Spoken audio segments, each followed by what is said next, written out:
Assalamualaikum warahmatullahi wabarakatuh. Innal hamdalillah wassalatan wassalaman ala Rasulillah.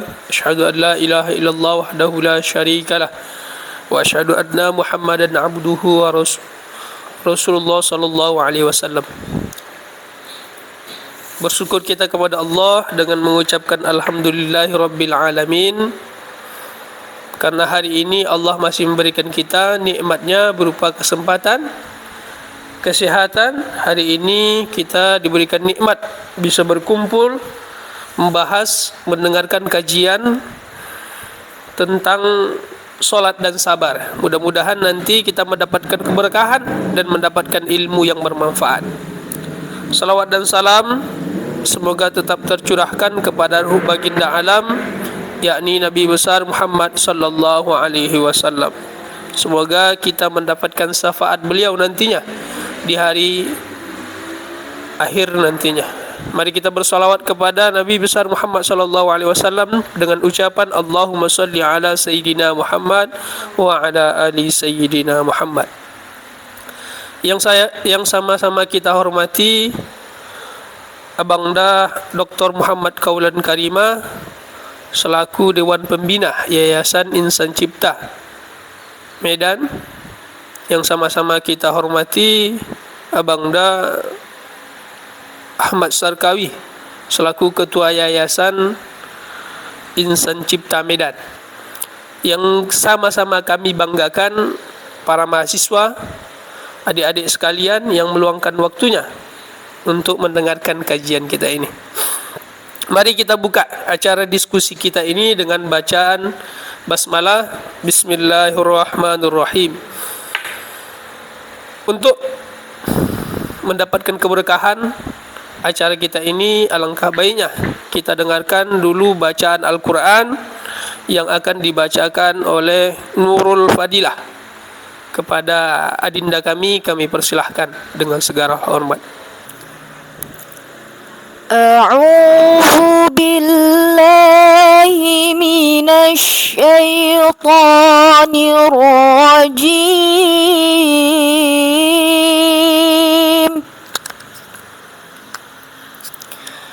Bismillahirrahmanirrahim.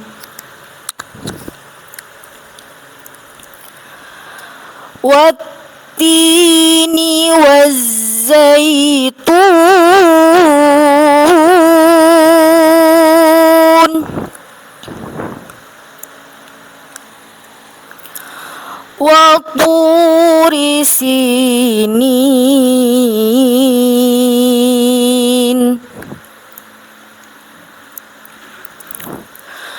wa hadzal baladil amin.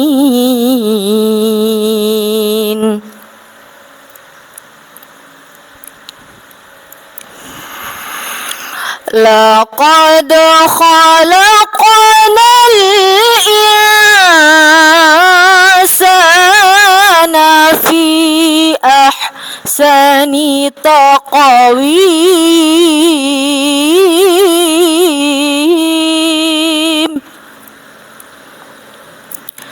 Thumma radadnahu asfala safilin.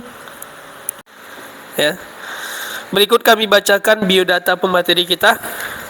Nama pemateri kita ini adalah Dr. Muhammad Kaulan Karimah, MPD. Tempat tanggal lahir Desa Gelam, 23 Juli 1900 titik. Alamat sekarang Jalan Perjuangan, Desa Serotan. Pemateri kita ini berprofesi dosen di Winsu dan di kampus Aceh. Pemateri kita ini S1-nya dulu di PAI Winsu tamat 2010. Kemudian melanjutkan S2 di Pasca Sarjana Unimed tamat tahun 2013. terus melanjutkan S3 di Pascasarjana Unimed tamat tahun 2021. Pemateri kita ini juga orang yang aktif dalam berorganisasi. Beliau pernah aktif di HMI Komisariat Tarbiyah dan juga Ketua Umum DPW Barisan Muda Al-Ittihadiyah Sumatera Utara. Untuk moto hidup pemateri kita ini adalah jadilah yang terbaik. Mungkin itulah gambaran sedikit mengenal pemateri kita ini. Baik, acara diskusi kita ini nanti kita akan bagi kepada 2 sesi. Nanti satu sesi pemateri akan menyampaikan materinya. Setelah itu kita akan diskusi tanya jawab bagi adinda sekalian yang ingin bertanya. Untuk mempersingkat waktu, marilah kita dengarkan pemaparan pemateri dari pemateri kita. Kepada Abangda Muhammad Kaulan Karima kami persilahkan dengan segala hormat. Oke, boleh Anda bersuara A dulu? A? Oke, lebih kuat lagi? Sama-sama? L? L? A? H? Kalau dibaca? Oh gitu ya. Berarti kurang fokus. Kalau dibaca? Allah gitu ya. Baik. Terima kasih kepada moderator. Assalamualaikum warahmatullahi wabarakatuh. Waalaikumsalam warahmatullahi wabarakatuh. Gimana kabar kita semua, sehat? Oke. Walaupun ini sifatnya kajian, tapi kita rileks saja, santai saja gitu ya. Karena kalau otak Anda itu tegang, itu susah menerima informasi dari luar. Jadi rileks saja. Sambil pertama kita bersyukur pada Allah Subhanahu wa taala. Hari ini kita masih diberikan Allah ridhonya, izinnya, sehingga pada hari ini apa yang kita niatkan, apa yang kita rencanakan untuk memulai ya kajian pada lingkar pakar, yang mana tema hari ini mungkin sudah saudara-saudari pahami bersama, yaitu tentang kajian sholat dan sabar. Ini kayaknya kajian yang biasa-biasa ya kan, yang sudah sangat familiar di telinga kita, bahkan dari SD pun sudah mengkaji tentang itu ya. Oke. Tapi saya yakin dan percaya, walaupun sedikit ilmu atau pengetahuan atau informasi yang saya sampaikan nanti, tapi kalau Allah sudah meridhoinya, saya yakin ilmu sedikit itu bisa nanti banyaknya mungkin seluas lautan ya, sedalam lautan dan sebanyak pasir di pinggir pantai, mudah-mudahan. Karena yakin sekali lah kalau Allah sudah meridhoi sesuatu, maka apapun itu akan menjadi berkah, sedikit jadi banyak, ya yang tidak enak akan jadi enak, yang tak nyaman jadi nyaman, yakin itu. Baik, hormat kami kepada seluruh pengurus Yayasan Insan Cipta Medan dan juga kepada pengurus Dewan Pimpinan Wilayah Al-Ittihadiyah yang hari ini telah memfasilitasi dan juga ikut mempromosikan ya Yayasan Insan Cipta ini, yang mana pada hari ini kan kita diskusinya adalah di Sekret Dewan Pimpinan Wilayah Al-Ittihadiyah Sumatera Utara. Mudah-mudahan kegiatan ini terus berlanjut, dan mudah-mudahan kegiatan ini saya harapkan kepada pihak yayasan, pengurus dan juga DPW Al-Ittihadiyah ini harus terus dapat berlanjut sehingga memberikan manfaat bagi orang banyak ke depannya. Amin ya rabbal alamin.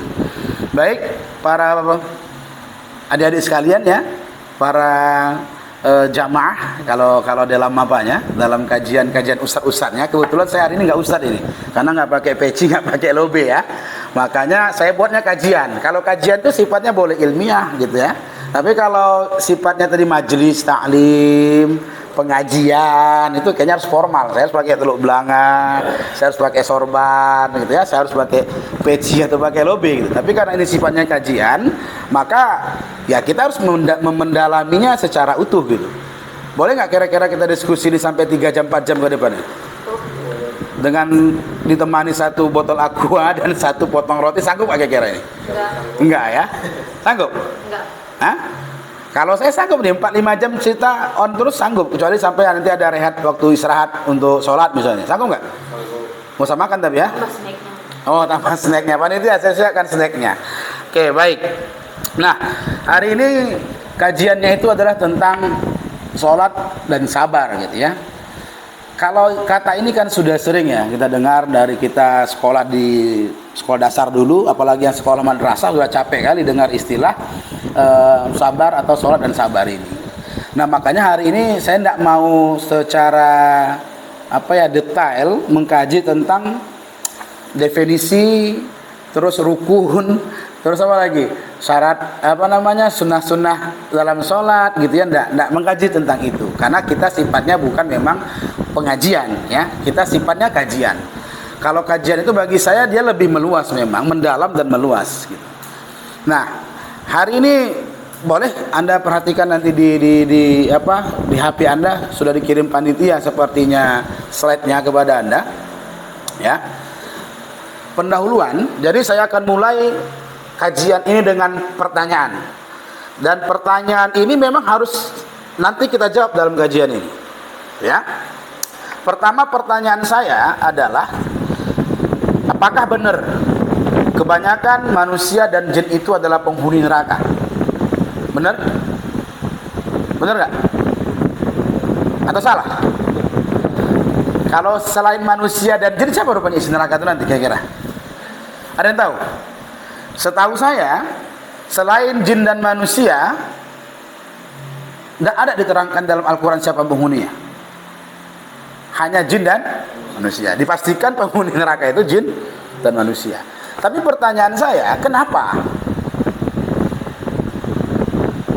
Kenapa jin dan manusia itu masuk neraka? Karena buat dosa, buat salah. Ya, jawaban itu ada dalam surah Al-A'raf 179. Walaqad dzara'na li jahannama katsiran minal jinni wal ins lahum qulubun la yafqahuna biha wa lahum a'yunun la yubsiruna biha wa lahum adhanun la yasma'una biha ulaika kal an'am bal hum adall ulaika humul ghafilun. Jadi kata Tuhan, kebanyakan penghuni neraka itu adalah dari golongan jin dan kenapa? Jawabannya adalah karena mereka punya hati tapi nggak mau ngerasa, punya akal nggak mau mikir. Mereka punya mata nggak mau lihat, mereka punya telinga nggak mau dengar. Itulah sebabnya mereka masuk neraka. Tapi buktinya apa? Banyaknya manusia bisa melihat. Buktinya banyak manusia bisa mendengar. Dan buktinya juga banyak manusia bisa merasa dan memikirkan. Kan gitu. Tapi pertanyaannya adalah apa yang mereka pikirkan? Apa yang mereka lihat? Apa yang mereka dengar? Itu yang harus menjadi pertanyaan. Ya. Yang kedua, pertanyaannya adalah banyak manusia dan yang terus melanggar aturan Tuhan. Betul tidak? Banyak manusia yang masih dan terus melanggar perintah Tuhan. Termasuk termasuk nggak kita di sini? Hah? Jujur lah, jujur. Ya, termasuk kita. Pertanyaannya, kenapa? Ya, kita buka itu. Ada surah Asy-Syams ayat 7 sampai 10. Wa nafsi wa ma sawaha fa alhamaha fujuraha qad aflaha man wa qad khaba. Dan jiwa serta penyempurnaannya kata Tuhan. Jadi Tuhan menciptakan jiwa manusia itu mengilhamkan pada dirinya itu ada namanya fujur dan juga ada namanya takwa. Ada potensi berbuat dosa, salah, dan ada juga potensi berbuat baik. Sesungguhnya beruntunglah orang-orang yang selalu mensucikan dirinya. Oke? Dan sesungguhnya merugilah orang yang mengotorinya. Jadi, Kalau ada orang berbuat dosa dan terus berbuat dosa, biasa aja. Kenapa biasa? Karena memang ada potensinya. Tapi pertanyaannya adalah, yang beruntung siapa? Iya, yang beruntung itu adalah ketika dia buat salah, ketika dia buat dosa, dia suciin, dia istighfar, dia taubat, dia berubah. Kan gitu? Jadi kalau ada manusia buat salah, benar nggak? Dan terus buat salah, benar nggak? Harus Anda benarkan. Tapi Pak, ada loh golongan yang mereka tuh tidak buat salah dan itu selalu buat benar. Ada. Tapi itu mukjizat, beda. Jangan dikategorikan sebagai manusia secara umum. Siapa itu? Manusia pada golongan Nabi dan Rasul. Mereka itu jarang kali buat salah. Kalaupun buat salah, dimaafkan, disucikan dia. Karena itulah menunjukkan kemuliaan para Nabi dan Rasul. Kenapa harus dimuliakan Tuhan, Nabi, Rasul? Karena mereka suri tauladan. Kan gitu. Oh, aku nggak dibuat gitu. Ya, buat sendirilah. Gimana caranya? Tuhan kasih petunjuk. Nanti kita jawab.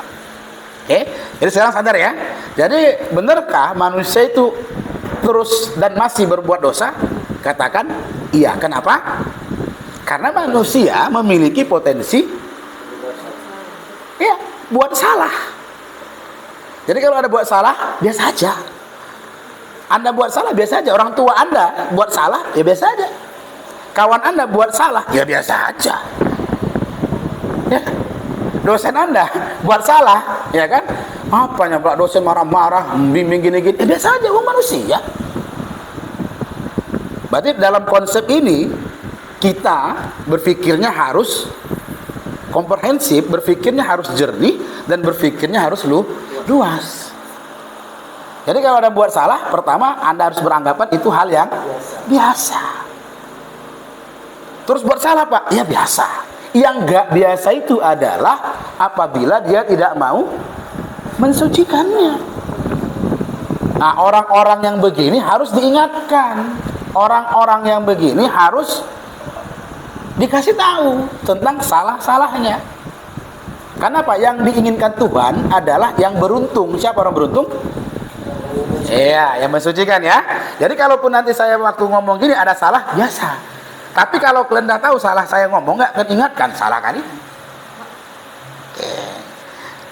Yang ketiga, banyak manusia yang masih dan terus memiliki masalah dalam hidup dan kehidupannya. Betul? Betul? Pertanyaan saya, kenapa? Ada yang bisa jawab? Ya, buka surah Al-Baqarah 155 itu. Ini orang Islam semua ya. Jadi saya harus menggunakan konteksnya adalah ayat Al-Qur'an. Apa bunyinya? وَلَنَبْلُوَنَّكُمْ بِشَيْءٍ مِنَ الْخَوْفِ وَالْجُوعِ وَنَقْصٍ مِنَ الْأَمْوَالِ وَالْأَنْفُسِ وَبَشِّرِ الَّذِينَ إِذَا أَصَابَتْهُمْ مُصِيبَةٌ قَالُوا. Jadi, apakah setiap manusia memiliki masalah dan akan terus memiliki masalah? Jawabannya iya. Kenapa? Karena kata Tuhan, karena sesungguhnya kami itu memberikan cobaan kepada manusia berupa sedikit ketakutan, sedikit kelaparan, sedikit kekurangan harta, jiwa, dan buah-buahan. Dan berikanlah kabar gembira bagi orang-orang yang sabar. Jadi kalau ada nanya, kenapa ya masalah hidup ini nggak habis-habis? Kenapa? Ya karena Tuhan tentukan begitu. Ya kan? Tapi kenapa nggak habis-habis? Ya karena kita masih hidup. Kalau masih hidup, Tuhan akan berikan cobaan itu. Siapapun itu, dari Nabi Adam alaihissalam sampai kita saat ini, siapapun itu orangnya, berpangkat apapun itu orangnya, mau dia presiden, mau dia menteri, ya, mau dia guru, dosen, mahasiswa, orang tua, termasuk Anda, itu semuanya punya masalah. Apa masalahnya? Pertama, kata Tuhan adalah kekhawatiran, rasa was-was, takut nggak jabat lagi, ya. Takut nanti nggak dikasih nilai bagus sama dosennya, maka kemari. Yang gitu kan? Atau takut nanti ya dinilai orang nggak bagus gitu kan? Waktu di rumah aja nggak mau, nggak banyak alasan. Mengalami duka saja itu cobaan. Enggak. Bahkan ketika kita dapat harta banyak, rasa senang kita terlalu berlebihan sehingga timbul rasa congkak, sombong sampai mengakui dia Tuhan kayak Firaun. Ada Firaun di sini nggak ada kan? Ya dia tuh luar biasa loh. Apa yang dimiliki dia semua dimilikinya. Ya. Apa katanya kun fayakun ketika itu. Bangun gedung setinggi langit, bangun. Aku mau ini disediain. Aku mau ini disediain, ada langsung. Trip gitu kan kayak Om Jin itu. Cing, apa yang minta jadi, apa yang minta dia jadi. Tapi yang terjadi adalah kesombongan, keangkuhan, bahkan kemusyrikan di situ. Sampai akhirnya Firaun mengakui dirinya adalah Tuhan. Jangan Anda pikir ketika Anda nanti jadi presiden, Anda nggak dapat cobaan. Anda pikir presiden itu adalah nikmat. Oh jangan. Apapun yang Anda terima, jabatan, harta, ya, tanggung jawab dan lain sebagainya, itu juga adalah bagian dari cobaan. Maknai hidup itu adalah cobaan. Life is problem. Ya kan? Hidup itu cobaan. Oke? Ya. Berikutnya, banyak manusia yang belum mampu menyelesaikan masalah hidupnya dan kehidupannya. Benar nggak? Banyak masalah kita? Banyak. Udah selesai? Belum. Kenapa? Jawab ini. Ya, buka surah Muhammad 31 coba.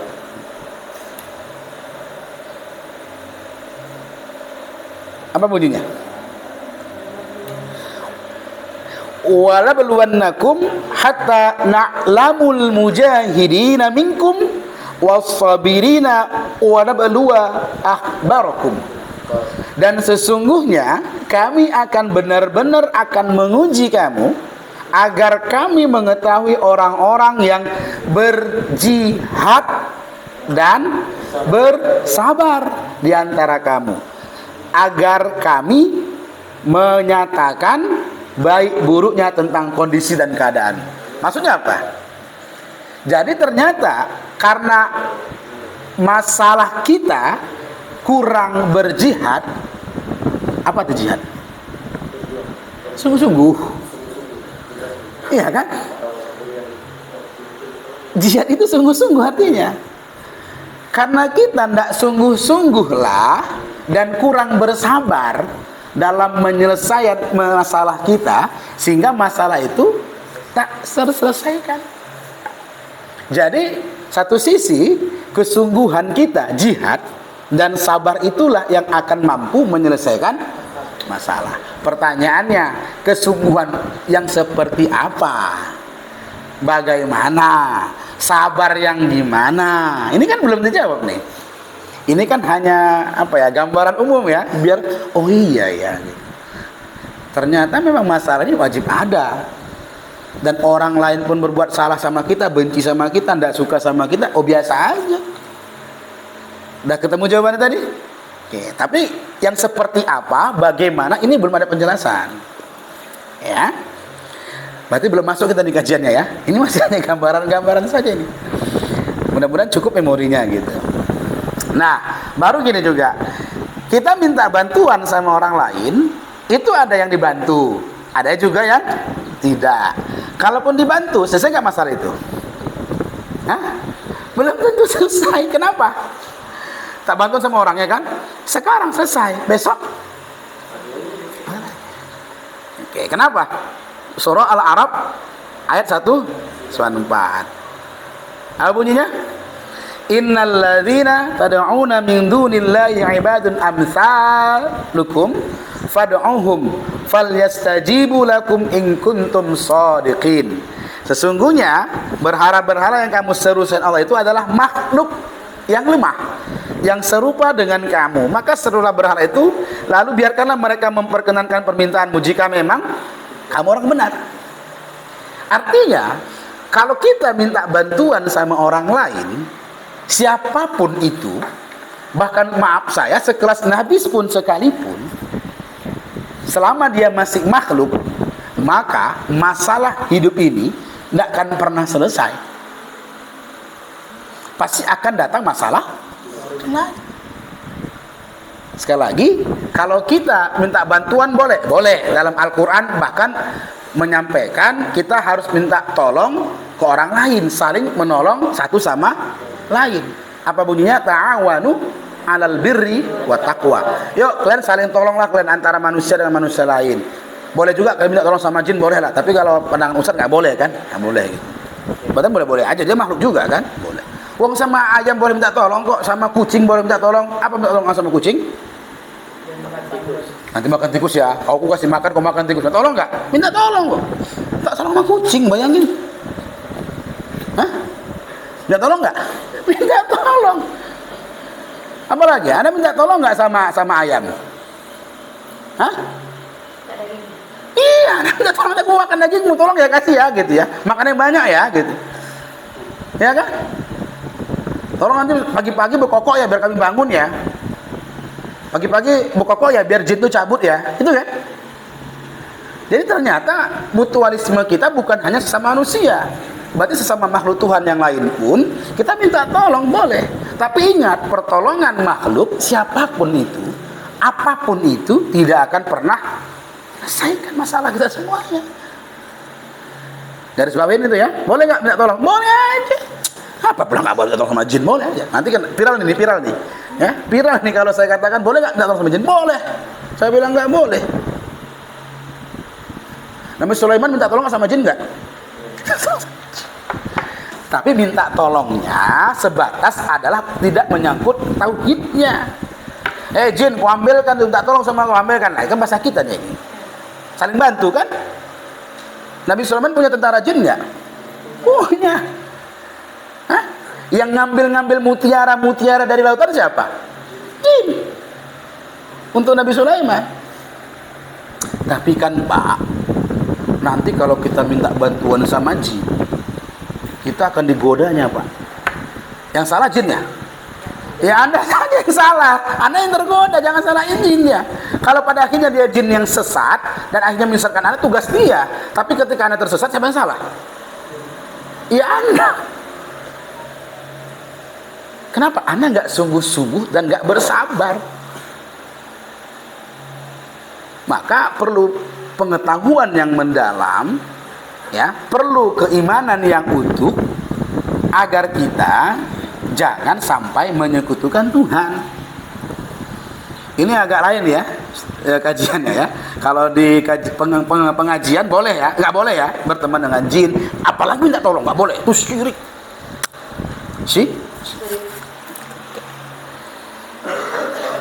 Adalah nanti panjang kali ya kan. Berapa menit lagi nih moderator?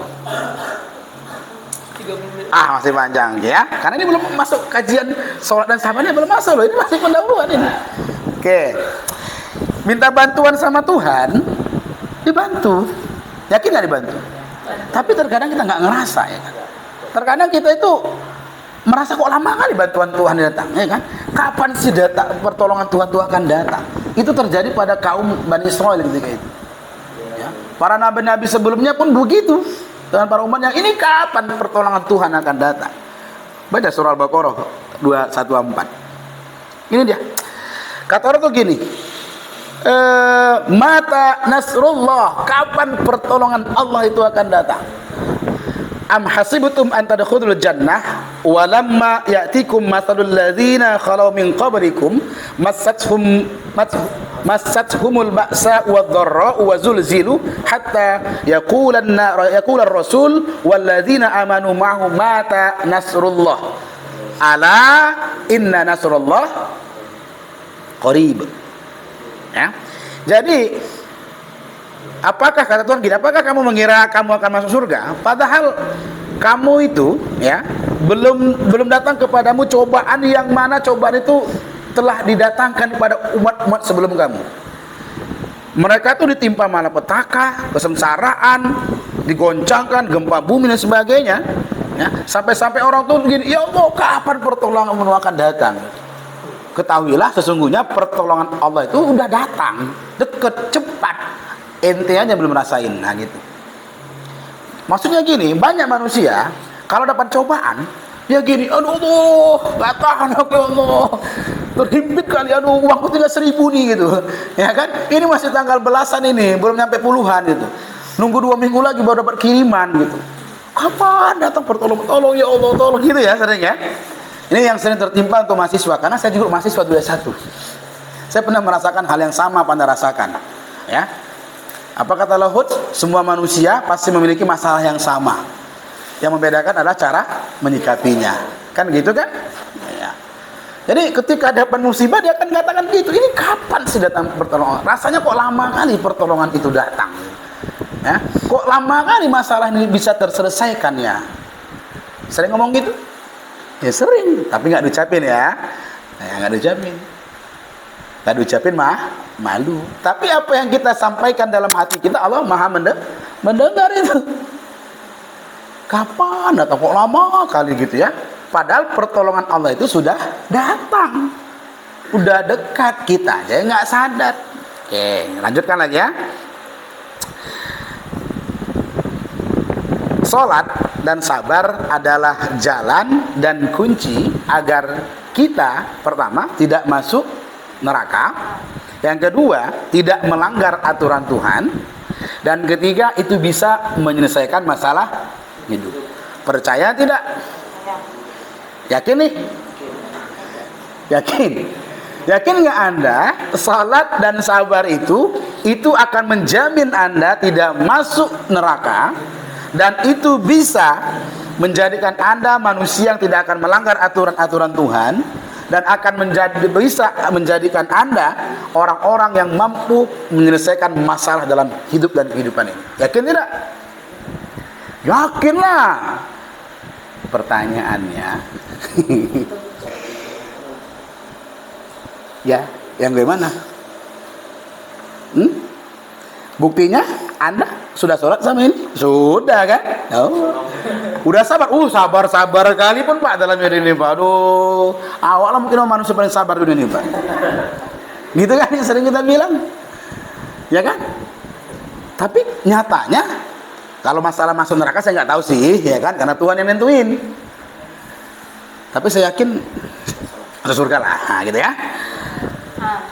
Tapi pertanyaannya, Anda adalah orang yang sudah sepenuhnya menjalankan perintah Tuhan tidak? Berarti Anda termasuk orang yang juga pasti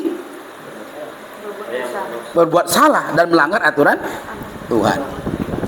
Pertanyaan berikutnya, apakah Anda sudah menyelesaikan seluruh masalah hidup Anda? Berarti pertanyaannya, sholat dan sabar yang kita yakini itu bisa memasukkan kita ke surga, dan sholat sabar yang kita yakini itu yang bisa membuat kita tidak melanggar perintah Tuhan, dan sholat dan sabar yang kita yakini itu akan bisa menyelesaikan masalah, berarti ada masalah. Ada masalah dengan sholat dan sabar kita, gitu ya? Hah? Nah inilah yang ingin kita kaji. Oke, pembukaan ini masih pembukaan nih, ngantar tuh.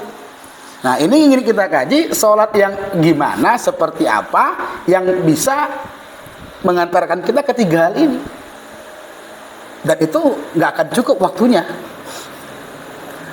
Berapa menit lagi? 20. 20 menit lagi nggak cukup ini. 2 hari baru selesai nih. Kita gantung. Oke. Salat adalah bukti. Kita lanjutkan ya. Sabar dan salat obat atasi masalah gitu. Salat adalah bukti ketundukan pada Allah. Salat adalah doa. Salat adalah mengingat. Salat adalah ibadah. Yang mana ibadah itu intinya ingin memuji Tuhan, ingin ingat Tuhan, ingin minta sama Tuhan. Saya ulangin ya, sholat itu intinya adalah memuji Tuhan.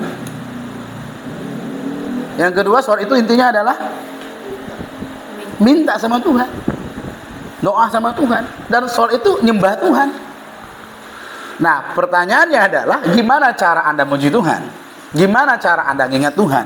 Gimana cara Anda menyembah Tuhan dalam sholat itu? Ini yang perlu kita kaji kan? Oke. Tidak ada ukuran baku dalam sholat yang khusyuk. Karena sholat yang diterima Tuhan itu hanyalah sholat-sholat yang khusyuk. Sholat yang tak khusyuk tak akan terima Tuhan ini. Cuma tidak ada satu pun ukuran baku ya. Tapi kalau indikator, komponen-komponen itu ada.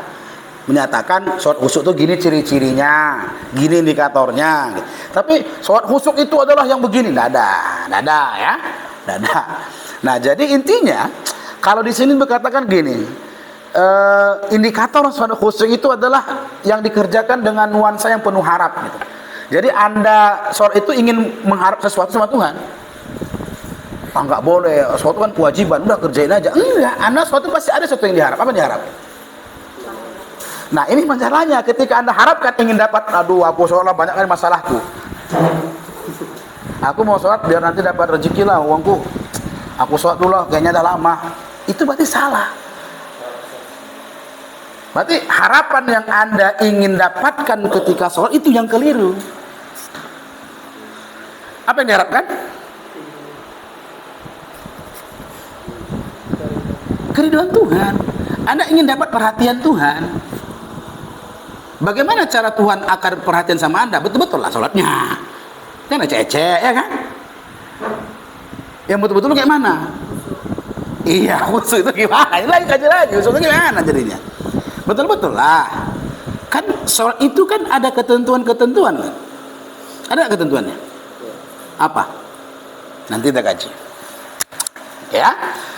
Baru cemas dan cinta. Jadi ya sholat itu harus pakai nano-nano. Ya? Sholat itu nggak bisa namakan, oh kalau kita menangis dari air mata khusyuk gitu. Enggak juga. Bahkan ketika Anda senyum saja pas sholat bisa juga dikatakan khusyuk sih. Tapi jangan tertawa lah. Ya, dalam hukum fikih tertawa yang terbahak-bahak, apalagi nampak gigi itu batal. Kenapa? Sudah lari dari hakikat melaksanakan sholat.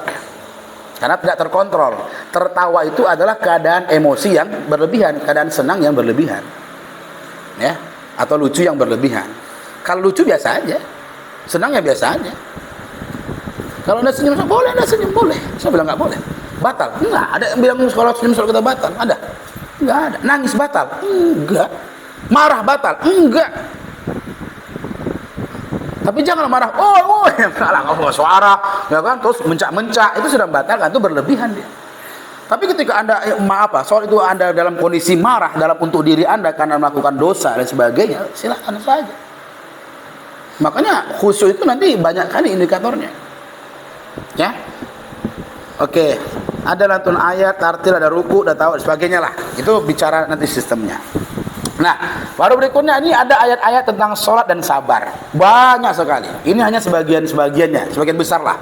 Sebagian kecil nggak saya masukkan. Gitu ya. Jadi setelah saya baca dan saya lihat ayat-ayat tentang sholat dan sabar ini, banyak tuh, ada berapa tuh? Banyak ya pokoknya ya, nggak terhitung nih. Payah ngitungnya gitu. Karena ada beberapa yang belum saya masukkan yang di sini. Akhirnya saya ambil sebuah kesimpulan ini. Kesimpulannya gini. Maka dari ayat-ayat yang mengungkapkan tentang sholat, maka ada 3 hal yang saya ambil simpulan, walaupun ini bukan keseruan, ini hanya keterbatasan pengetahuan saya. Saya ulangi, karena ini hanya keterbatasan kemampuan saya dalam hal menyimpulkan, dalam hal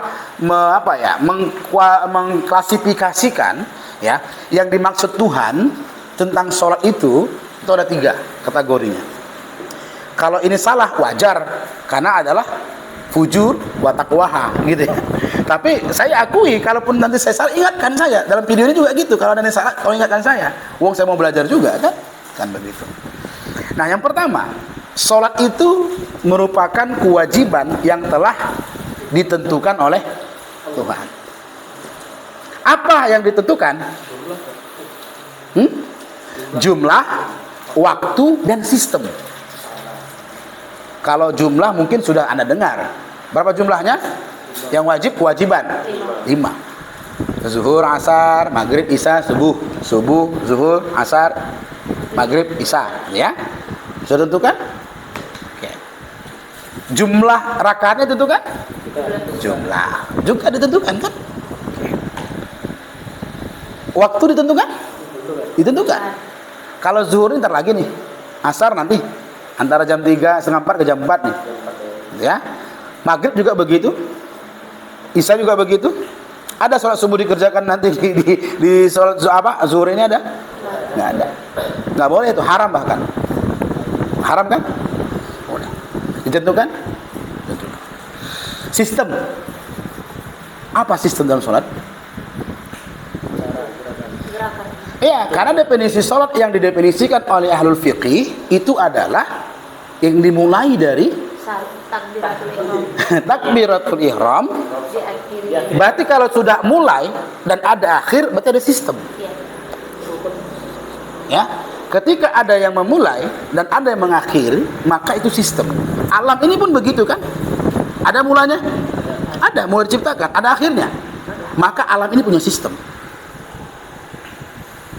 Manusia ada awal mulanya, ada akhirnya. Maka dalam diri manusia itu ada sistem yang harus disusun. Jadi segala sesuatu yang dimulai dan ada akhirnya pasti ada sistem yang dibuat. Maka Tuhan itu bagi saya adalah maha sistem. Tuhan itu luar biasa dalam hal membuat sistem.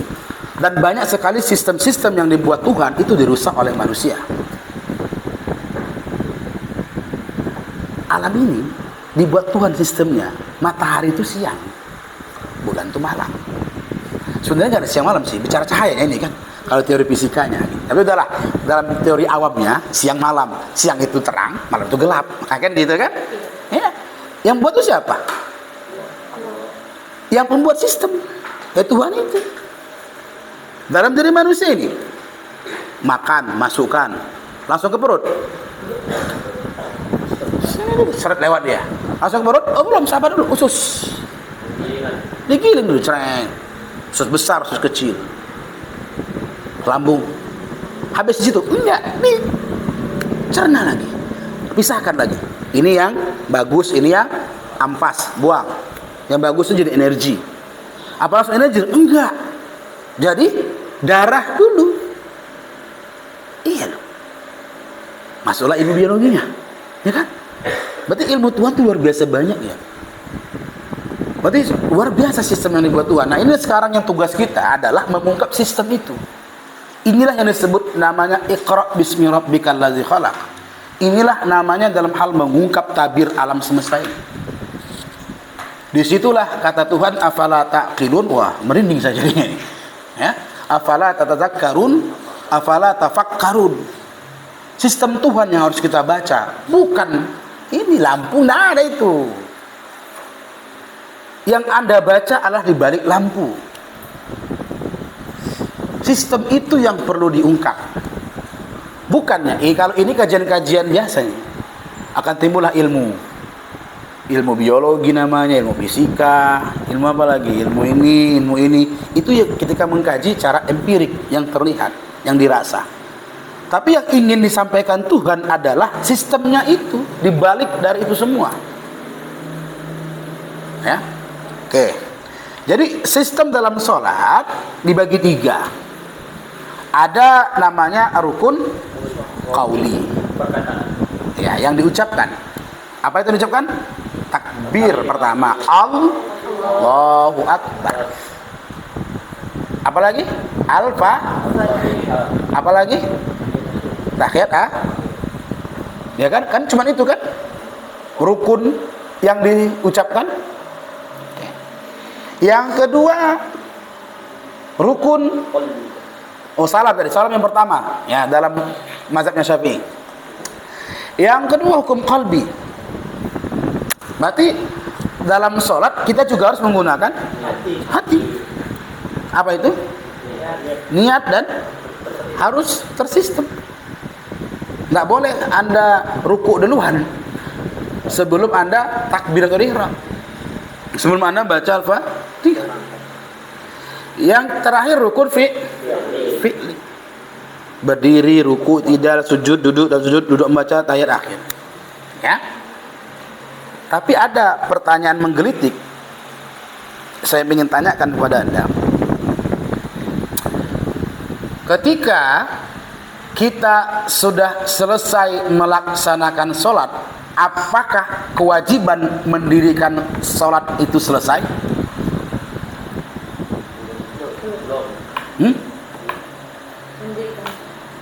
Apalagi setelah itu rupanya? Karena dalam Al-Quran yang diperintahkan itu adalah aqimis sholat, bukan waf'alis sholat atau ij'alis sholat. Tidak ada.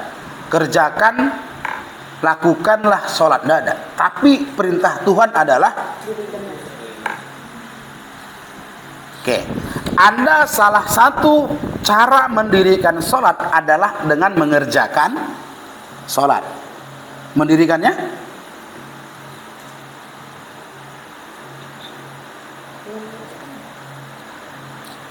kan mesti Anda tanyakan ini. Apakah ketika Anda sudah melaksanakan sholat, apakah Anda sudah dinyatakan termasuk orang-orang yang mendirikan sholat? Kenapa? Terus kapan Anda mau mendirikan sholat? Kan ini pertanyaan yang harus Anda jawab ini. Coba Anda tanya, atau buka dalam Al-Quran, ada nggak bahasa Quran di situ adalah ngerjakan sholat?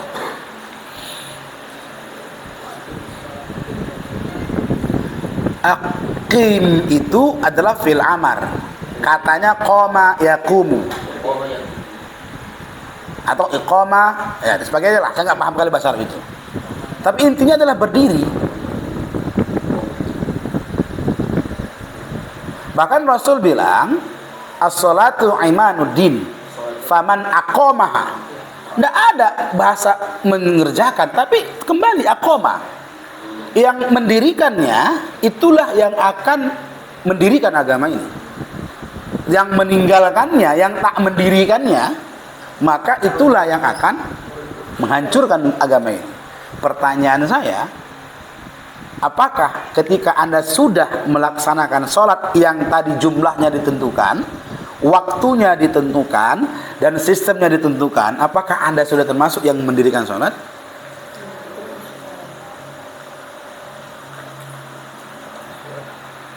Ya.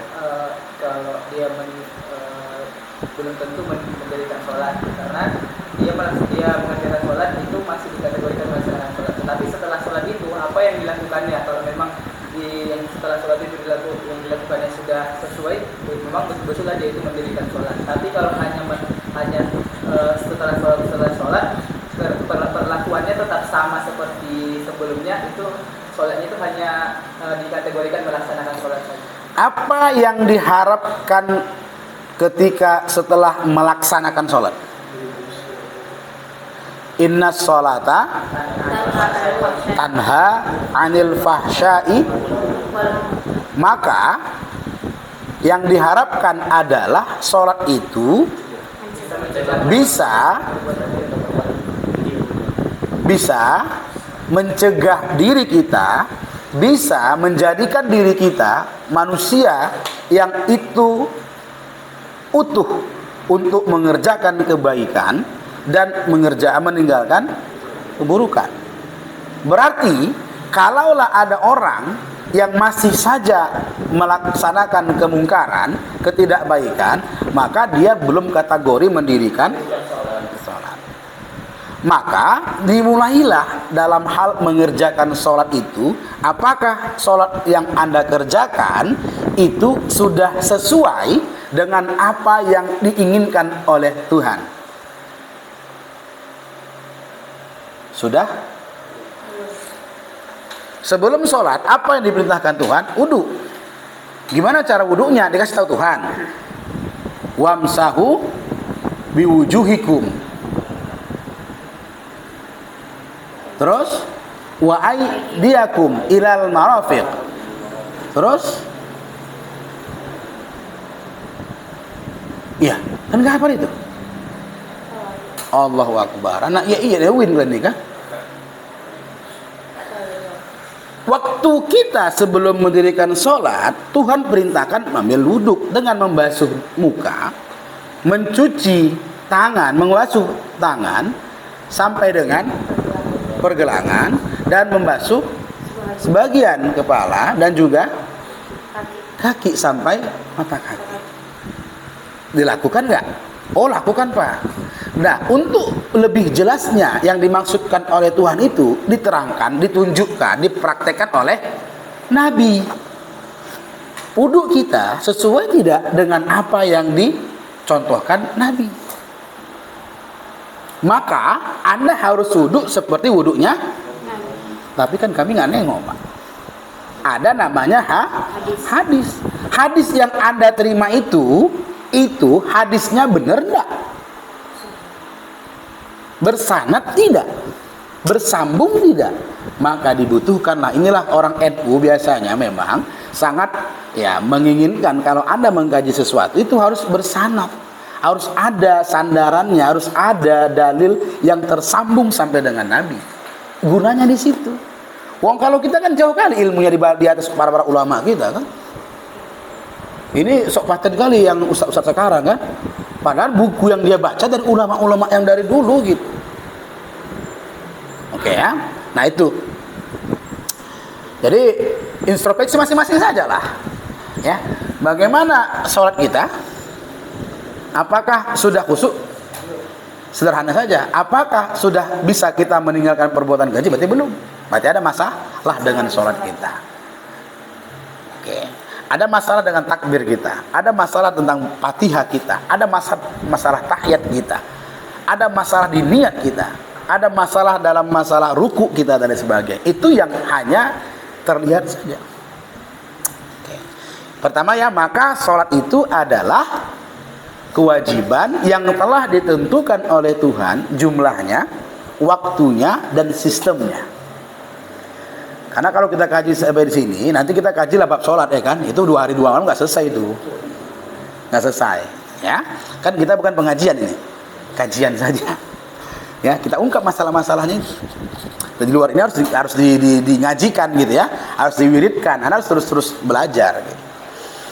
Yang kedua, kita harus yakin, ya, dari ayat-ayat yang telah diungkapkan tadi, yang telah dituliskan, yang telah dibuat oleh Tuhan dalam Al-Quran itu, maka saya simpulkan, sholat itu harus kita yakini itu bisa menjadikan kita pribadi yang kamil, pribadi yang utuh, ya, insanul kamil. Insanul kamil itu kalau kita baca dalam Al-Quran mengenai sholat, paling tidak, enggak semua sih. Karena saya baca ayat-ayat itu, saya simpulkan begini. Orang yang sholat, maka dia akan jadi orang yang sabar. Orang yang sholat, maka dia akan jadi orang yang khusyuk. Orang yang sholat, maka dia menjadi orang yang tawakal. Orang yang sholat itu tidak akan malas. Orang yang sholat itu akan benar. Tidak salah itu. Orang yang sholat tidak akan jadi penakut. Takut sama hantu. Kuntilanak, genderuwo gitu kan yang tadi saya sebut. Oh enggak ya? Mau saya jumpakan, ya. Takut gitu ya. Habis ini enggak dikasih makan misalnya. Katanya. Tidak, orang yang sholat tidak akan khawatir gitu. Alah, kalau ngasih makan enggak apa-apa. Mesti Allah yang kasih makan, tenang aja. Lapar, ya iya, nanti kan kenyang juga. Enggak usah khawatir kali. Gitu kan? Kalau orang yang sholat, orang yang sholat itu tidak mudah sedih hati. Kayak gini lah kan, kita berharap 15 orang yang datang ini kan, ternyata datang cuma berapa orang gitu, banyak nggak datang. Apakah, nggak berhasil gitu, selalu aja kawan, lanjutin perjuangan itu. Mesti kali bersedih-sedih ya, tapi kan evaluasi lah. Yang beruntung itu adalah orang yang qad aflaha man zakkaha. Kita harus evaluasi. Kalau kita targetkan 15 orang yang nggak datang ini, yang nggak nyampe 15 orang, maka harus evaluasi. Yang nggak itu siapa? Berarti ada yang salah perintahnya, ada yang salah ini instruksinya, ada yang salah niatnya ini. Kenapa nggak datang 15 orang? Kan begitu? Ini kita evaluasi. Apakah bersedih? Selalu aja kawan, tenang aja, ini jalanin program ini. Nggak usah takut. Oke? Orang yang sholat itu nggak ria. Jadi jangan mentang-mentang nanti Anda udah S3, jadi dokter, jadi pemateri sini, tapi Anda paling benar. Enggak. Kan sudah saya katakan tadi, yang saya sampaikan ini juga mungkin salah. Wah, saya mau belajar. Alangkah zolimnya nanti ada orang tahu saya salah nggak diingatin, nah, itu baru bersalah. Saya nyatakan ini bukan berarti saya paling benar, enggak. Saya menyatakan ini, saya minta evaluasi biar tahu mana salah saya. Nah, itu. Selanjutnya, orang yang sholat itu bersyukur. Orang yang sholat itu optimis. Anda sudah optimis dalam hidup? Masih ngeluh-ngeluh? Berarti ada yang salah sholat Anda. Sudah optimis? Ya. Orang yang sholat itu harus jadi orang penolong. Anda sudah sering menolong orang? Mana ada yang salah dalam sholat Anda ini? Orang yang sholat itu harus gembira. Gembira. Gak ada duit, senyum, gitu ya. Diputusin, aduh, tenang aja. Mati satu tumbuh 1000. Masih ada 250 juta orang lebih orang Indonesia ini. Ya, bahkan ada miliaran orang yang ada di dunia ini. Kok mati satu tumbuh 1000? Kecil kali. Kecil ya? Loh iya. Kalau mati satu masih ada sekian miliar orang lagi yang masih hidup. Ya udah, gitu ya. Itu optimis loh. Itu orang yang gembira ya. Terus tidak pelit gitu ya. Jangan pelit dari senyumannya, pelit waktunya gitu kan dan sebagainya gitu. Nah, itu yang kedua bagi saya. Jadi sholat itu mengantarkan orang jadi yang begini-ginian. Kalau belum begini kita, kayaknya ada yang salah nih dalam sholat kita. Termasuk saya masih banyak sekali loh kekurangan, masih banyak. Kata kawan-kawan saya orangnya egois, saya pemarah gitu kan. Saya tengok nanti apakah setelah diskusi ini karena pesertanya nggak begitu banyak, apakah saya marah-marah sama pengurus? Karena saya pembina misalnya, kan nggak mungkin juga ya kan ketua yayasan kan? Gitu. Tapi harus dievaluasi. Oke, baru yang ketiga, sholat itu adalah ibadah kepada Tuhan yang selalu saja harus diiringi dengan kebaikan sosial. Anda boleh ungkap, Anda boleh baca, Anda boleh carilah ya ayat-ayat Al-Quran itu. Ketika nanti ada kata sholat di sana, sholat di situ, pasti ada kata sebelumnya dan sesudahnya itu berkaitan tentang kebaikan sosial. Aqimus shalah wa ita'iz zakah. Zakah itu sosial enggak? Sosial. Baca juga, dirikanlah sholat dan berbuat baiklah kepada orang tuamu, kerabatmu, orang miskin dan sebagainya. Sholat akan juga berkaitan dengan tawakal. Anda boleh baca Al-Quran ya. Jadi kalau ada orang yang katanya sudah sholat tapi dia nggak mengeluarkan zakat, berarti ada masalah di sholatnya. Kalau ada orang sholat tapi dia nggak bagus sama orang tuanya, nggak berbuat baik pada kerabatnya, saudara-saudaranya, anak yatim, miskin dan lain sebagainya, ada yang salah di sholatnya. Berkata yang baik ke orang lain, qaulan sadida, qaulan karima, qaulan ma'rufa, qaulan layyina, ya kan? Bahkan sama orang yang kejam, yang apa namanya ya, yang kafir dan sebagainya, itu kita harus berkata qaulan layyina. Ingat kisah Nabi Musa dengan Firaun, yang Firaun itu luar biasa zolimnya dan luar biasa tegasnya dan luar biasa kejamnya. Tuhan merintahkan Nabi Musa untuk berkata qaulan layyina, lemah lembut, santai aja. Musa dilawan dengan bentak-bentak pula gitu. Mudah-mudahan dia sadar, kata Allah gitu. Ya. Yang berikutnya, kalaulah sholat itu dia harus bisa dan mampu dan ikhlas memberikan harta yang dicintainya ke orang lain. Ya.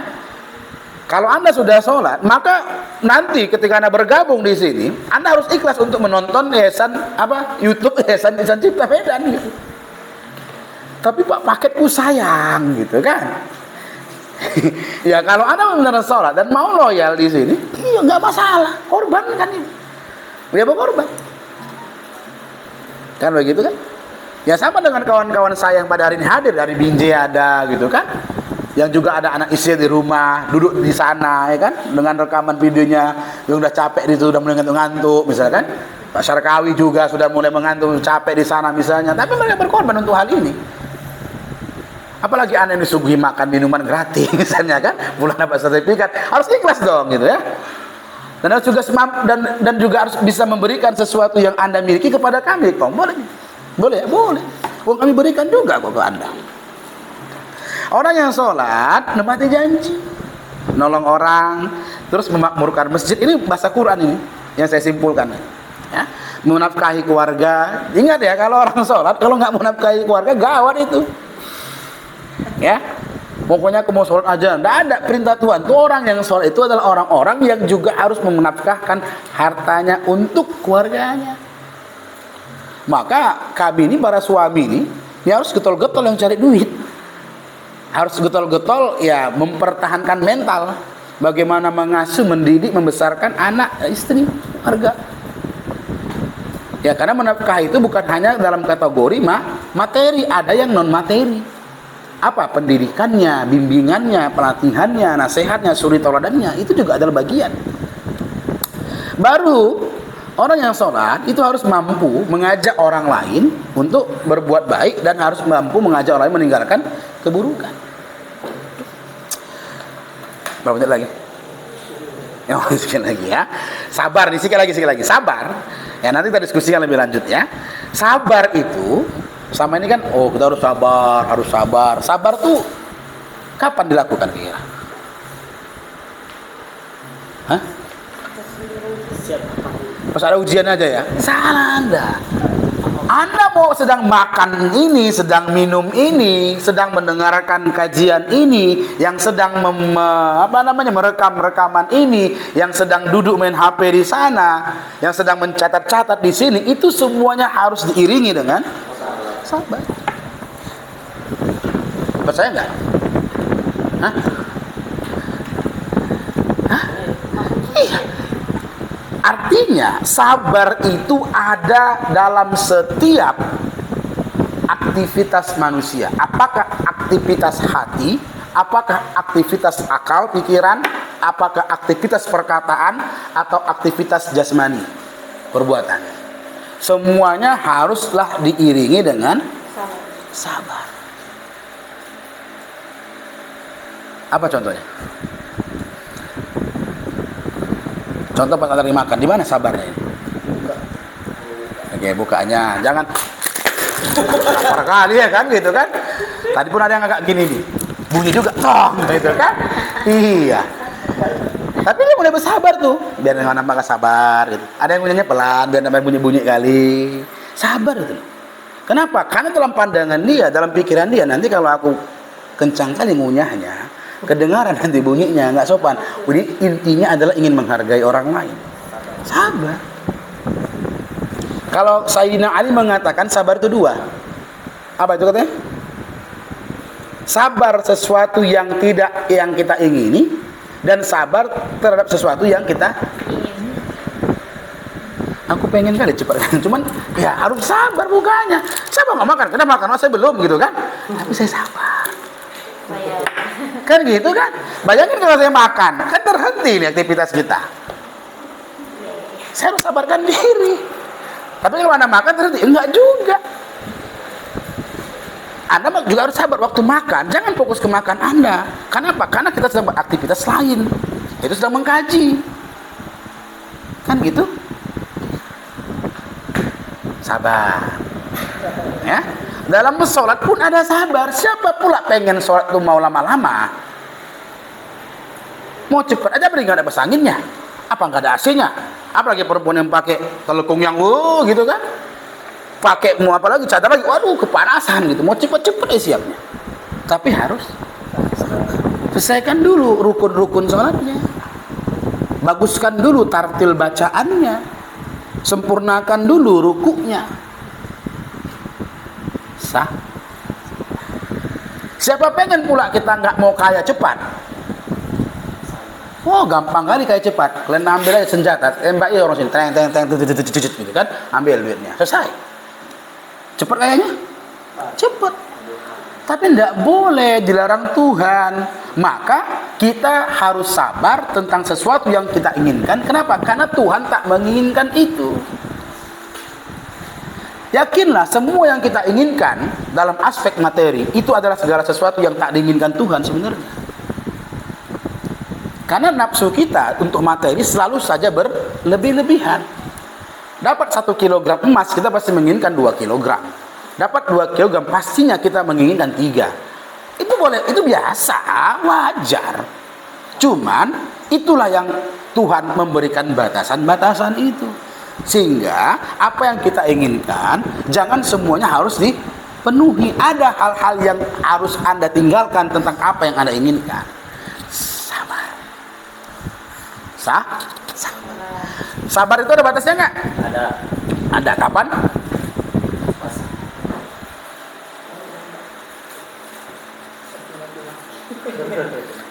Kapan batasnya? Di mana batasnya? Oke, nanti kita diskusikan ya. Yang kedua, sabar itu harus berat. Dan sabar itu harus semakin berat. Kalau tidak berat, kalau tidak semakin berat, tidak sabar. Pertanyaannya, Anda mau nggak merasakan yang berat-berat dan semakin berat? Berarti Anda nggak sabar. Kalau Anda mau sabar, Anda harus merasakan ya, dan harus semakin. Kalau mau,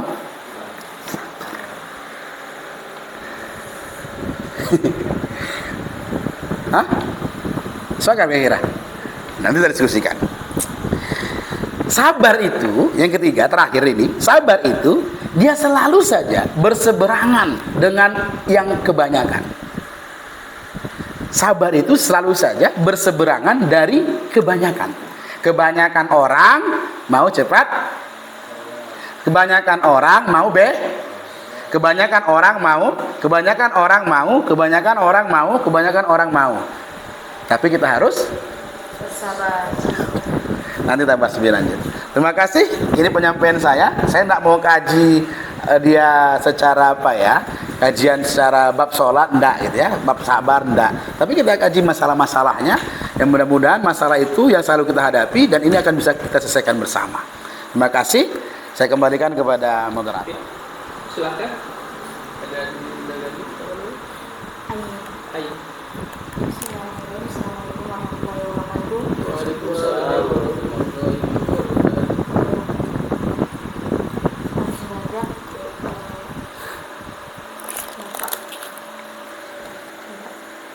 Mau bertanya tadi Bapak menyampaikan bahwasanya ada yang salah dari sholat dan sabar kita itu tadi. Ada yang salah dari sholat kita sehingga sholat itu tidak mampu menjadikan memenuhi poin yang 3 yang Bapak jelaskan tadi.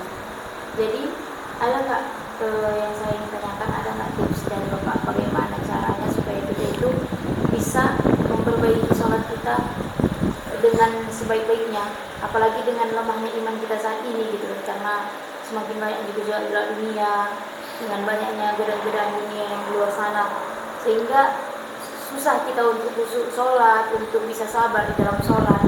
Apakah ada tips dari Bapak? Saya kembalikan kepada moderator. Terima kasih. Oke, terima kasih kepada Bunda Aini. Saya berikan pertanyaannya. Ini tetap sudah dijawab. Boleh. Boleh. Oke. Pada pemateri kami silakan untuk menjawab pertanyaan dari Adinda ini, bagaimana tips cara memperbaiki sholat atau khusyuk dalam sholat dengan godaan duniawi yang ada pada saat ini. Baik, saya mungkin tadi tidak ada menyampaikan ada yang salah, tapi ada masalah. Ya, kalau ada yang salah nanti terlalu ekstrim saya nyampaikan begitu. Saya katakan tadi adalah ada masalah dalam sholat kita. Masalah itu ada sesuatu yang memang membuat kita nggak nyaman. Ada masalah berarti ada sesuatu yang tidak sesuai dengan apa yang dimintakan dan sebagainya. Masalah ya, bukan salah. Nanti kalau salah biasanya berhubungan dengan rukunnya, dengan sebagainya gitu. Oke, baik. Jawaban itu sebenarnya sudah ada jawabannya dan Anda sendiri pun bisa menjawabnya. Tapi Anda belum bisa melakukannya. Kalau hanya jawaban. Anda minta tips kan? Jawabannya. Jadi jawaban yang ada dari saya itu sebenarnya sudah bisa Anda jawab, dan jawaban ada dari Anda. Semua kita punya jawaban itu, jawabannya. Tapi untuk melakukan jawaban itulah yang kita tidak sanggup atau belum maksimal melakukannya. Sederhana begini cara logika berpikir saya. Anda kurang khusyuk sholat, maka Anda harus khusyuk sholat, kan begitu jawabannya kan? Benar ya? Kenapa Anda nggak khusyuk sholat? Karena pertama, apa yang membuat sholat Anda terganggu? Pikiran. Kenapa pikiran Anda memikirkan yang lain? Maka solusinya jangan mikirkan yang lain, kan begitu kan sebenarnya jawabannya. Apalagi masalah Anda ketika Anda sholat?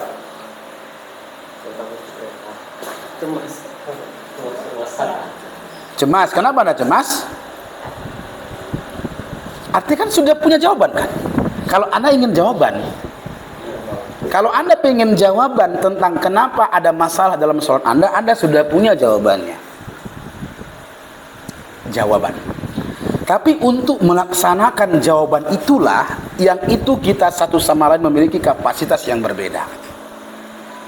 Apa yang menjadikan perbedaan itu? Kapasitas. Pertama, kapasitas pengetahuan. Pengetahuan.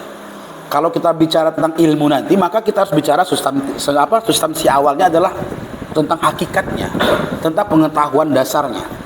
Makanya Anda harus pahami dulu tentang apa itu sholat, bagaimana sejarah itu sholat, apa-apa saja rukun-rukun dalam sholat, bagaimana sholat yang begini dan begitu, itu dikaji. Itulah yang kita pelajari dari kelas 1 SD sampai dengan anak kuliah sekarang. Sampai Anda pun nanti ikut majelis taklim, itu yang dikaji. Dan itu terus pelajari. Tapi masalahnya adalah yang disampaikan itu saja, tidak berkembang. Maka Anda haruslah mencari sumber lain. Apa? Buku, internet dan sebagainya. Sudah Anda lakukan? Lakukan dulu itu. Anda nggak akan mungkin bisa nanti langsung khusyuk sholat Anda. Kenapa? Karena Anda nggak punya pengetahuan tentang sholat. Ya? Anda harus belajar dulu tentang hakikat sholat itu. Ini salah satunya tadi. Anda harus punya keyakinan dan pengetahuan sholat itu adalah suatu kewajiban yang telah ditentukan. Itu mesti Anda pelajari. Apa dalilnya? Siapa yang bilang? Dari mana itu? Anda harus kaji itu. Pak Awak kan bukan ustadz. Enggak, itu kewajiban Anda kalau Anda pengen khusyuk. Sama Anda kalau ingin mencintai seseorang. Anda harus ketahui dia seutuhnya. Namanya, tempat tinggalnya, hobinya, makes-mikes gitu kan. Apa lagi? Ya, kawan dekatnya, orang tuanya, apalagi kesukaan, semua Anda harus ketahui kan. Kalau Anda nggak dapat itu, Anda nanti sulit sekali ingin memahami dan mencintai dia, pasti itu. Maka harus dalami dirinya. Sama, Anda harus pahami dulu, ketahui dulu tentang sholat itu. Kalau Anda nggak paham mana itu rukun, mana itu sunnah, ya kan, itu nanti gawat Anda, nggak akan khusyuk sholatnya. Oke, maka lakukanlah pertama. Kalau Anda, Pak, kenapa nggak khusyuk? Kenapa? Itu sudah Anda temukan jawabannya. Sudah ya? Sudah selesai masalah jawaban itu. Pasti semua ustadz akan jawab dengan jawaban yang sama. Karena Anda sudah dewasa, pasti Anda sudah berpikir. Tapi untuk melakukan atau mengimplementasikan jawaban itu yang sulit. Maka saran saya, pertama, lakukanlah belajar. Banyaklah membaca, cari informasi dari YouTube, buku dan sebagainya, ikuti majelis taklim dan sebagainya tentang sholat itu sendiri. Itu yang pertama. Oke? Yang kedua adalah latihan. Ya, latihan khusyuk. Anda gini, karena Anda sudah tahu membuat Anda banyak pikiran apa? Ketika Anda sholat nggak khusyuk itu kan banyak pikiran. Maka dalam sholat Anda harus latih. Walaupun pada latih itu bukan coba-coba sih, ya, praktek langsung bahasa saya ini. Anda sujud, latih. Ya Allah, tolong kali, hilangkan dulu pikiran yang nggak bagus ini. Pas datang dia, pergi kau bilang, suruh pergi dia. Kan Anda punya pikiran kan? Ya, Anda harus kuasai pikiran Anda. Jangan pikiran yang menguasai Anda. Oke? Ada suara-suara bising, ngeng. Caranya adalah carilah tempat yang nggak bising, kan begitu caranya. Latihan namanya. Oh, aku terganggu kali loh kalau sholat depan orang banyak. Jangan depan orang banyak. Ya, itu latihan namanya. Nah, masalah yang berikutnya susah adalah di hati, yang di dalam ini. Kalau gangguan dari luar mungkin gampang. cari tempat sunyi tadi, cari agak sejuk karena panas kan gitu. Tapi kalau masalah pikiran hati, Anda yang punya kuasa.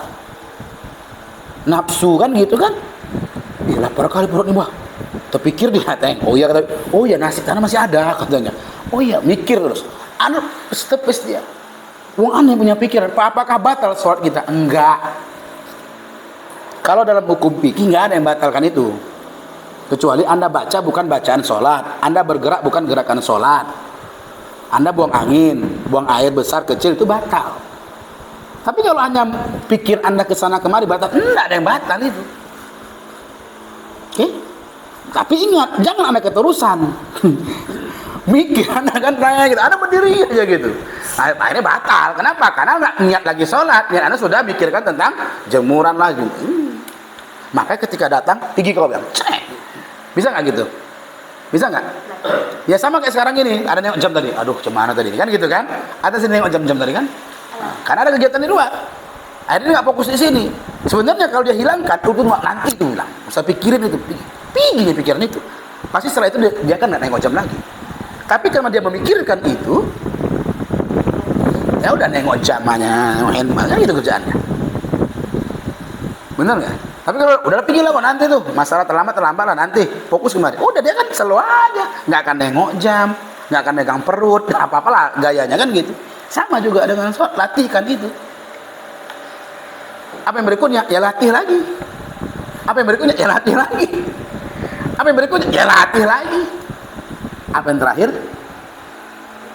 Ya minta petunjuk sama Allah. Iya, minta petunjuk sama Allah. Anda kan sudah berusaha nih, latihan terus. Ini enggak benar ini. Habis kesabaran pun enggak juga, Anda habis kesabarannya. Karena Anda masih bersabarlah minta pertolongan Tuhan. Itu menunjukkan Anda sabar.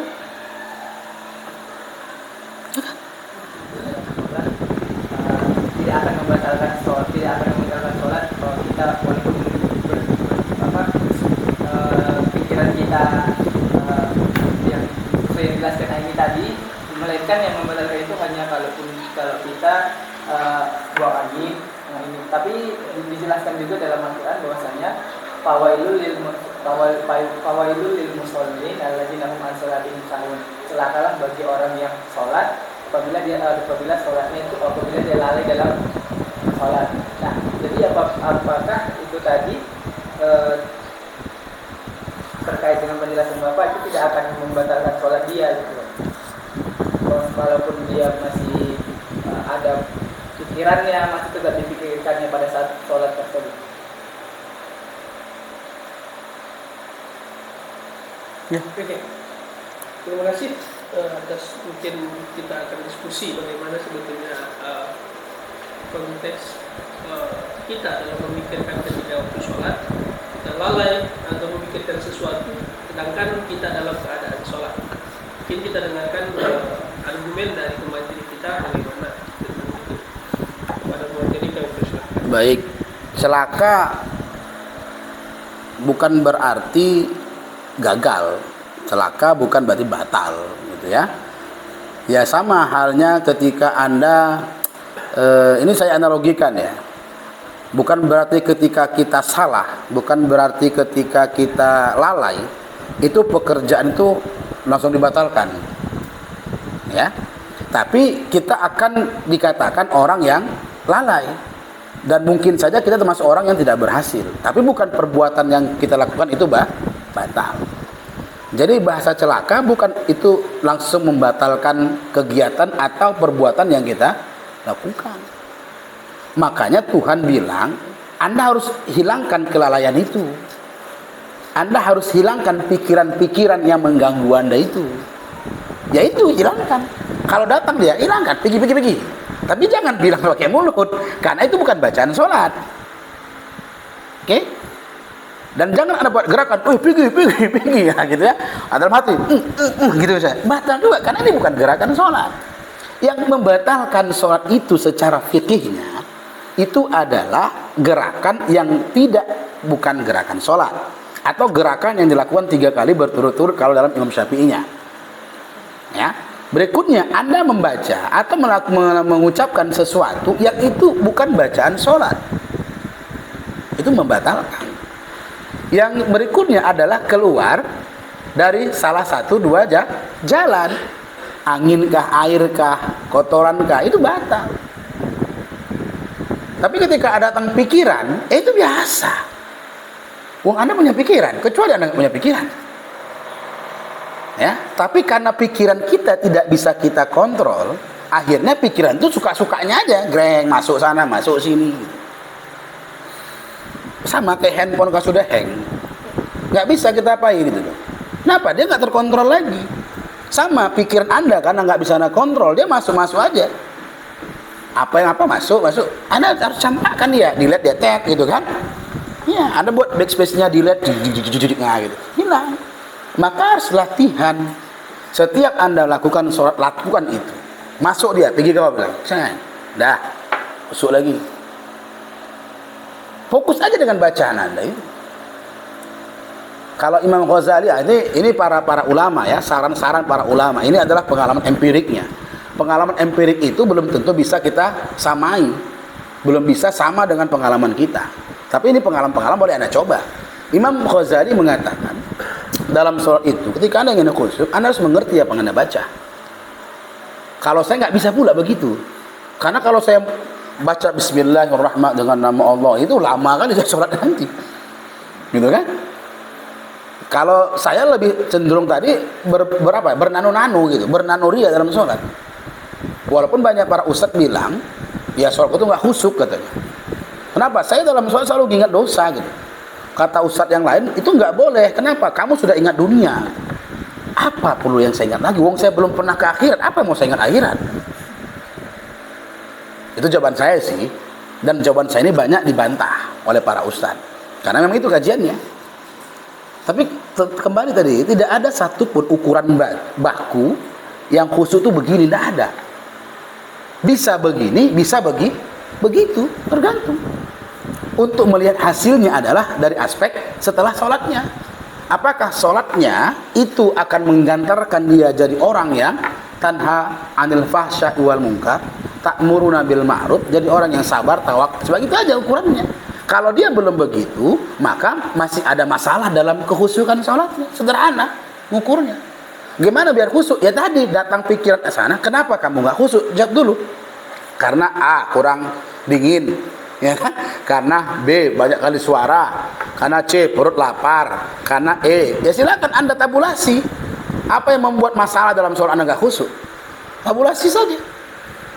Yang berikutnya pikiran. Berarti Anda ingin buang pikiran? Oh jangan. Pikiran Anda nggak boleh buang. Tapi untuk sementara tutup dulu.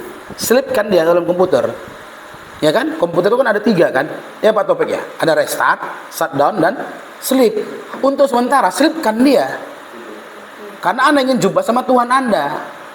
Anda singkirkan dulu pikiran-pikiran yang mana-mana gitu. Fokus aja, Tuhan, aku ingin ngadep samamu ini. Dosaku banyak kali, ampunkan ya Tuhan ya. Ya Tuhan, iya karena berdua, iya karena saya. Aku mohon kali, aku hanya nyembah sama Kau lah. Dan aku minta sama Kau, aku banyak masalahin Tuhan. Aku tolong sama Kau, selesaikanlah. Atau beri aku kekuatan Tuhan, berikan aku ridhomu. Ngomongin aja. Fokus ke situ. Apa pula kata kawan sebelah ya kan? Ada kan? Bisikan. Mana mungkin Tuhan bantuin kau aja? Ada nggak bisikan itu? Ada. Udah pergi kau banyak kali cerita kau bilang. Suruh pergi. Ada nggak itu? Ya yang susah namanya. Soal itu kan juga riyadhah. Artinya latihan. Ya soal itu ya latihan. Soal itu ngingat Tuhan kan? Nyebut Tuhan kan? Nyembah Tuhan kan? Berusaha. Tapi nggak segampang yang saya katakan. Jawabannya sudah ada. Untuk merealisasikan jawaban itu, itulah tergantung kapasitas masing-masing. Dari aspek pengetahuan kita, pengalaman kita, amal ibadah kita, banyak. Itu dia. Oke, terima kasih. Bagaimana celakalah bagi orang yang lalai dalam sholatnya. Dan ini juga menunjukkan kepada kita, karena setiap manusia itu pasti ada lalai dalam keadaan sholat. Belum ada satupun orang yang belum khusyuk dalam sholat, kecuali para nabi dan para kita. Ayat ini juga menunjukkan kepada kita untuk senantiasa memperbaiki diri, untuk senantiasa memperbaiki kualitas sholat kita dalam menghadap Allah Subhanahu wa Ta'ala.